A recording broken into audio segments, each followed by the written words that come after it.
Gua hampir pingsan coy. Tim penyidik hampir pingsan saat temukan 920 miliar di rumah Zarof Rikar. Men, gua pun yang baca beritanya hampir pingsan coy. Selamat datang di Ngopi, ngobrolin persoalan Indonesia. Gimana kabar kalian? Dan well, setelah sebulan lamanya kita nggak banyak mendengar berita tentang korupsi gitu ya.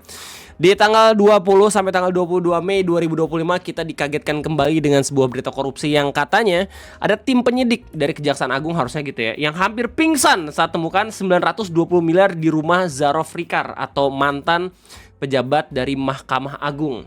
Dan ini menarik banget karena menurut gua korupsi yang emang uang ditemukan langsung secara fisik gitu ya, dibanding korupsi yang biasanya itu dihitung total kerugian negaranya, itu berbeda skalanya. Kita udah tahu beberapa hari yang lalu gitu ada meme orang buat klasemen terupdate Liga Korupsi Indonesia yang bahkan sampai kuadriliun gitu ya, mau sampai 1000 triliun. Tapi sebenarnya kalau misal lu belum tahu gitu ya, ini tuh total kerugian, jadi uang fisiknya nggak ada. Nah sementara kita punya korupsi yang baru-baru ini ditemukan kalau misalkan ada 920 miliar. Nggak cuman uang ya, tapi juga ada emas dan juga aset-aset lainnya gitu tergeletak di rumah Zarof Rikar. Dan ini menarik banget, kita bakal sama-sama bahas gitu ya. Selamat datang di Ngopi, ngobrolin persoalan Indonesia. Dan kita bakal ngomongin soal another kasus korupsi yang terjadi di Indonesia. Berita ini rame banget dari tanggal 19 sampai tanggal 20 Mei 2025. Dan kemudian setelah gue cari tahu, ternyata salah satu sumber utama dari Bapak Zarof ini mendapatkan uang ratusan miliar itu dari bisnis tambang. Dan kita sama-sama bakal menyelam kembali gitu ya, apa yang pada akhirnya ditemukan sama tim penyidik. Dan sebenarnya ini korupsi tentang apa? Kita bakal sama-sama menyelam dalam 3 berita yang udah gue rangkum gitu. Yang pertama dari Kumparan News, yang kedua dari Kompas, yang ketiga dari MSN yang mengutip dari Tempo. Terus gue juga sempat nanya ke ChatGPT, gue penasaran dibanding berita yang sekarang bakal kita sama-sama diskusiin, ada gak sih korupsi lain dimana penemuan uang itu lebih besar dibanding ini? Ternyata ada coy. Buset, sampai bertriliun-triliun. Lu bayangin, lu nemuin uang di rumah tuh segepok sampai bertriliun-triliun. Rumah gue yang 6x7 aja ini kayak nggak cukup juga udah buat nambung uang sebanyak itu.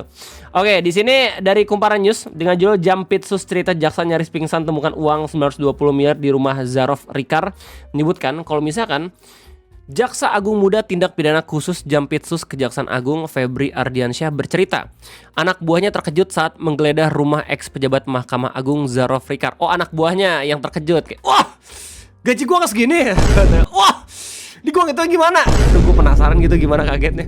Sebab penyidik menemukan uang tunai senilai 920 miliar dan 51 kg emas. 51 kalau misalkan sekarang dikali gitu ya sama harga emas per 1 gram itu 1.300.000, mungkin udah bisa nyampe 60-70 jutaan gitu ya. Ya main hampir 1 triliun ini.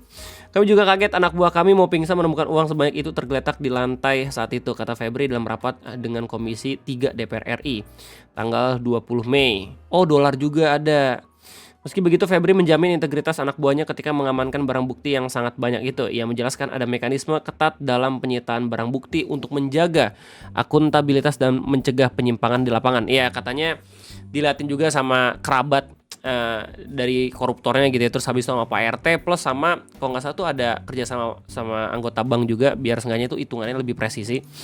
Nah, di sini juga dikasih tahu kan, para jaksa harus didampingi pihak ketiga ketika melakukan penggeledahan atau penyidikan. Para jaksa juga dilarang menghitung uang yang ditemukan kecuali oleh pihak bank ya, tadi udah gue sebutin. SOP perkara kita juga cukup jelas. Ketika anak-anak masuk, bagaimana nanti dia menjaga supaya 1 lembar nggak hilang. Iya, gila. Nyomot dikit aja udah langsung bisa dapat 10 juta itu anjir kalau bisa segepok. Itu 1 ikat itu selalu kita wajibkan dia bawa keluarganya, bawa ketua RT dan tidak boleh menghitung kecuali orang bank. Sehingga clear ketika barang tersebut bisa dibawa. Buat lu semua yang penasaran ini semua tentang apa korupsinya, ini dijelasin lewat beritanya Kompas di tanggal 21 Mei 2025. Jadi di sini dikasih tahu kalau misalkan Febri menerangkan penemuan uang tersebut menjadi salah satu bukti awal penting dalam pengembangan perkara suap dan TPPU. TPPU apa Bang Ray? Tindak pencucian uang, laundry yang tengah didalami penyidik. Menurut Febri, Zarov tengah diadili atas perkara permufakatan jahat melakukan suap dan gratifikasi terkait pengurusan perkara di Mahkamah Agung pada rentang waktu 2023 hingga 2024. Oke, jadi ini adalah uang akumulasi dari gratifikasi dan juga suap yang dilakuin sama Pak Zarov gitu ya, selaku koruptornya yang udah ada dari tahun 2023 sampai tahun 2024. Wow. Namun Febri menekankan bahwa dugaan TPPU yang dikenakan terhadap Zarov tidak hanya terjadi dalam periode tersebut. Gak cuma dari tahun 2023 sampai tahun 2024. Oke, enlighten me. Berdasarkan dokumen penyidikan, TPPU diduga dilakukan Zarov sejak 2012. Berarti dari 10 sampai 12 tahun yang lalu gitu ya. Yakni saat ia masih aktif menjadi ASN. Ini dugaan. Jadi bukan tahun 2023 sampai tahun 2024, bukan Pak. Kalau saya bacakan di sini, TPPU-nya selama dia menjabat sebagai ASN, yaitu 2012 sampai 2022. Nah, asal usulnya dari mana? Asal usulnya ini gua kutip dari dua berita. Yang pertama dari Kompas, yang kedua dari MSN via Tempo gitu ya. Tapi di Kompas juga dijelasin. Jadi di sini Pak Febri menambahkan kalau misalnya penyidik masih terus menelusuri asal usul uang tunai senilai hampir 1 triliun yang ditemukan di rumah Zarov.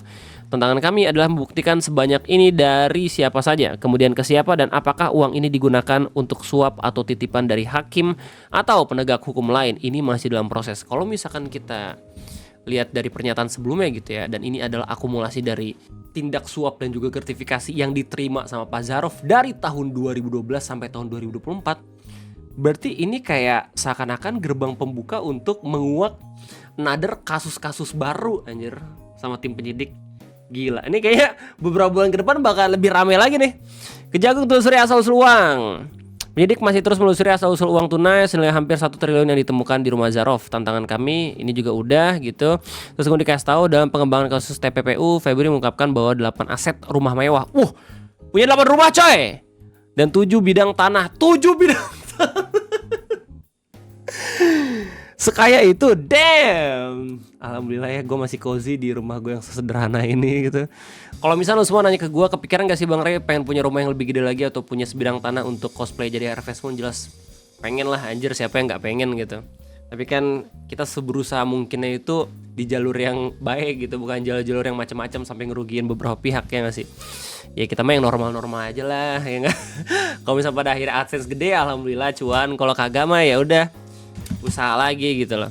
Menurutnya hampir seluruh aset yang terindikasi dimiliki selama Zarov menjabat kini telah dibekukan. Dia pun berharap Zarov mau bersikap kooperatif dan membuka informasi seluas-luasnya untuk mengungkap aliran dana serta pihak-pihak yang terlibat.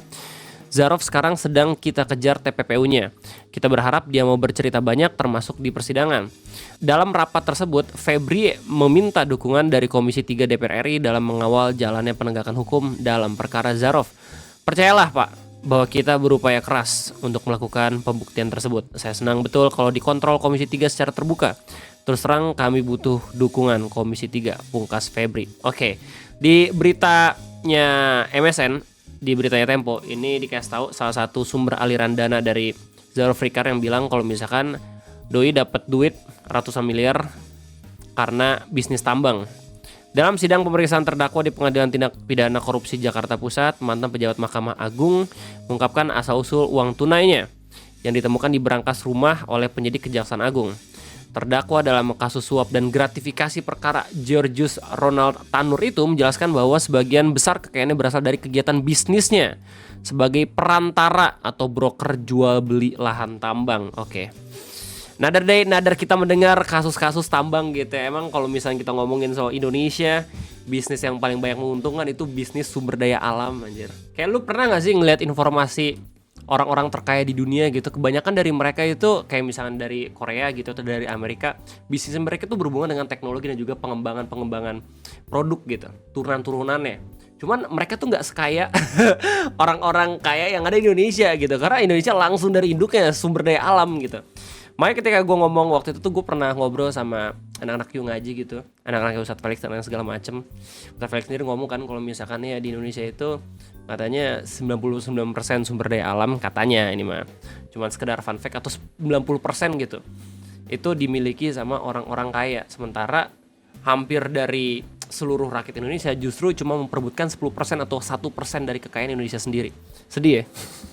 Kalau misalnya pada akhirnya permasalahan itu bisa benar-benar terselesaikan, di mana sumber daya alam itu dibagi rata gitu ya sama semua rakyat Indonesia, nggak akan ada yang miskin katanya.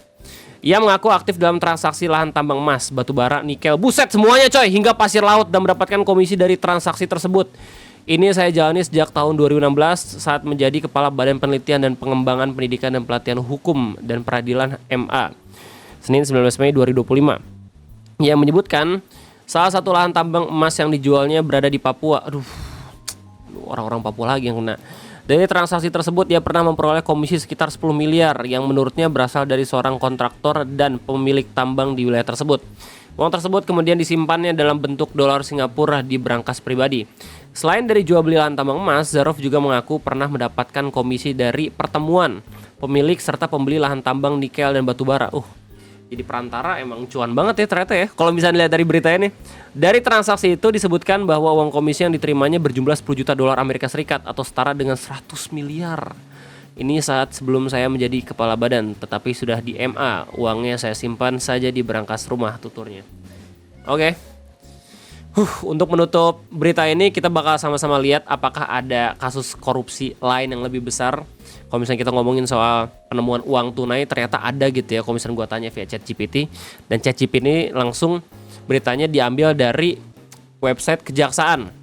Kasus korupsi dengan uang sitaan terbesar di Indonesia hingga saat ini adalah kasus PT Duta Palma Group yang melibatkan Surya Darmadi. Dalam kasus ini, Kejaksaan Agung telah menyita uang tunai dan aset senilai 6,8 triliun termasuk dalam berbagai mata uang asing seperti dolar AS, dolar Australia, yen Jepang, yuan Tiongkok, won Korea, dan ringgit Malaysia. Detailnya sebenarnya 6,8 triliun, gue nggak tahu berapa uang tunainya gitu. Cuma yang jelas, lu bayangin aja sih. Jadi penyidiknya ketika tiba-tiba ke rumahnya terus ngeliat anjir banyak banget uangnya. Oh jadi ini alasan kenapa orang-orang itu kayak nggak punya uang receh atau seenggaknya nggak punya uang cetakan 50 ribu, 100 ribu, ternyata disimpan di sini gitu. Tapi intinya itu aja mungkin berita tentang korupsi yang bisa gue sampaikan ke lu pada. Semoga ini bisa sedikit memperjelas ke lu semua gitu ya. Ini beritanya tentang apa, ini korupsi tentang apa, dan siapa itu Pak Zarov Rikar gitu ya. Jangan lupa tulis tanggapan dan juga pendapat kalian di kolom komentar. Itu aja mungkin dari gue. Terima kasih banyak. Sampai jumpa.